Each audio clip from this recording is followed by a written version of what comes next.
Do problem 27. Integrate this function, f is equal to z, over the region given by x squared y squared plus z squared is less than or equal to 9. X is non-negative and z is non-positive. So that presence of the x squared plus y squared plus z squared is very suggestive that we should be thinking about spherical coordinates here. So x squared plus y squared plus z squared is less than or equal to 9. And that translates to rho squared is less than or equal to 9, which gives rho. Rho can never be negative, so the lower bound rho is 0. Rho is trapped between 0 and 3. Now, we also have x is greater than or equal to 0. Let's think about what this is looking like in the xy plane. So what's going on here? X is non-negative. So that's the appropriate chunk of the circle here. So in terms of theta, theta is running from here to here. Theta is running from negative pi over 2 to 0 to positive pi over 2.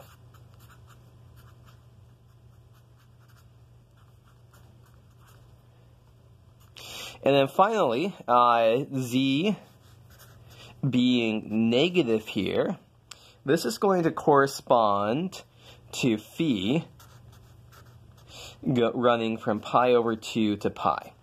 There's a couple different ways to see this. Number one, if I was doing this live, I'd be waving my arms around to say that, I guess I can wave my arms around here to say, like, you know, we're measuring an angle from the positive z-axis. So this is the positive z-axis here. This would be z is 0. Phi is running 0 to pi over 2 to pi. Pi over 2 to pi is what we want here.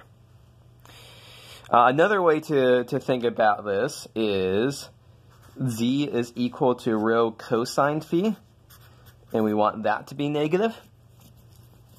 So rho, we can divide by both sides, assuming it's not 0 here.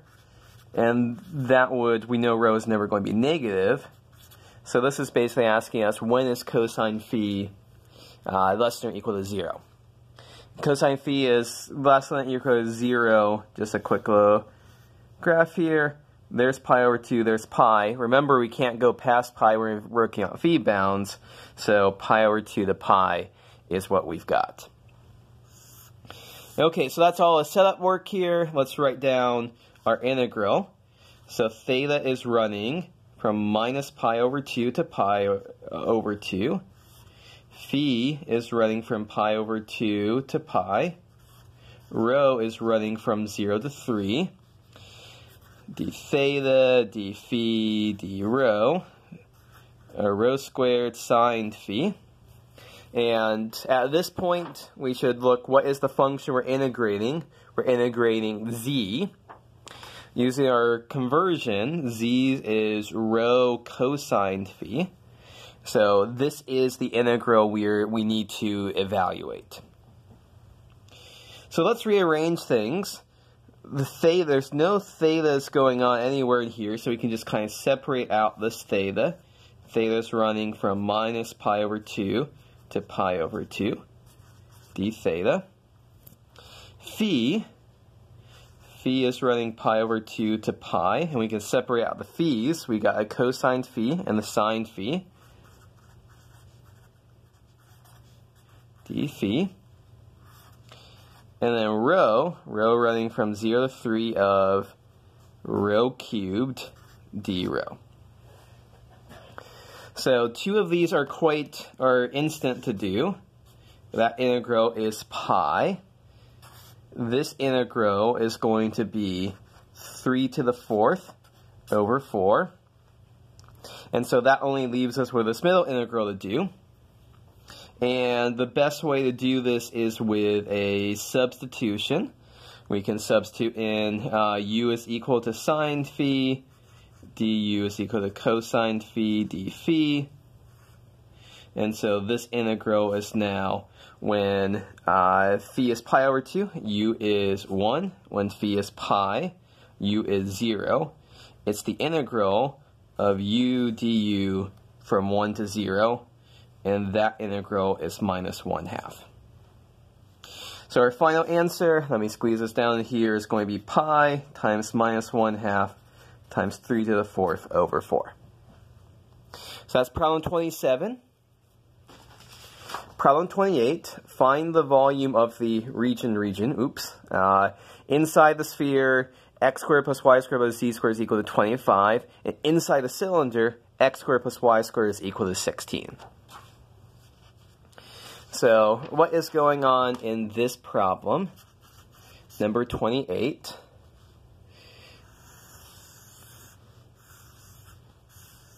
So we have so here is our sphere of radius 5, x squared plus y squared plus z squared is equal to 25. And then inside, we've got this in here. Maybe I should use a different color to help differentiate. This is x squared plus y squared is equal to 16. So this is the region we're integrating over.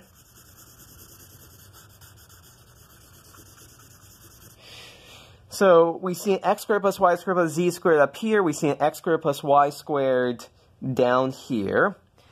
Something I've said in class is that if we see an x squared plus y squared plus z squared is equal to, if we see that occurring, we should be thinking spherical coordinates. If we see an x squared plus y squared by itself, we should be thinking cylindrical coordinates. So we have like 1 vote here for spherical, 1 vote here for cylindrical. Which one to choose? So I think it's actually going to be far easier for us to use cylindrical coordinates in this case, because what's going to happen is that we're going to have so as we'll see here, for cylindrical, we're just going to have that theta runs from 0 to 2 pi. X squared plus y squared equals 16. That's r squared is equal to 16. R is going to run from 0 to 4. And then for a particular fixed theta r, we can find bounds on z here using x squared plus y squared plus z squared is equal to 25. So this will give us the height here. If we try to do this in spherical coordinates, we would be able to find bounds on phi and on theta, but finding bounds on rho would be tricky, because if we're going straight up here, rho would be 5, here rho would be 5, but we're going here, we'd have to figure out what are the bounds on rho over here. So it would not be constant bounds on rho. We'd have to do in 2 chunks. 1 chunk up here where the upper bound rho is 5, 1 chunk over here where the upper bound rho is not 5. You certainly could do it that way, but that takes more work than this way, so I'm just going to do this as a cylindrical integral. So our setup here, theta is running 0 to pi, r is running 0 to 4. Now we need, what are our z bounds? So so let's solve this. X squared plus y squared plus z squared is equal to 25. That's r squared plus z squared is equal to 25. And so solving this for z in terms of r, we get plus or minus square root of 25 minus r squared. So these are our bounds on z. So if z is, so up here, this is when z is equal to the plus the square root of 25 minus r squared. Down here is negative square root of 25 minus r squared. So our z bounds run from the negative square root to the positive square root. So negative square root of 25 minus r squared to plus square root of 25 minus r squared. Now we need r, dz, dr, d theta, as usual. And then what's our integrand here? So the problem is asking us find the volume. So when we have to find a volume, we know we're just integrating the constant function 1 here. So let's go ahead and do this integral. So theta from 0 to 2 pi d theta, there's no other occurrences of theta. When we do this first integral with respect to z, we're just going to be integrating z here from here to here, and that's just going to give us this minus this. So r from 0 to 4 of r times 2 square root of 25 minus r squared dr. So again, what did I do there? I integrated r to get rz, and I plugged in root 25 minus r squared and minus root 25 minus r squared, and for z to get here. So now this integral is of course going to be 2 pi. For this integral, this is tailor-made for substitution. So we've got u is equal to 25 minus r squared. du is equal to 2r dr. So hooray, there's r du. So it's integral from u is, so when r is 0, u is 25. When r is 4, u is 9. And so we are integrating.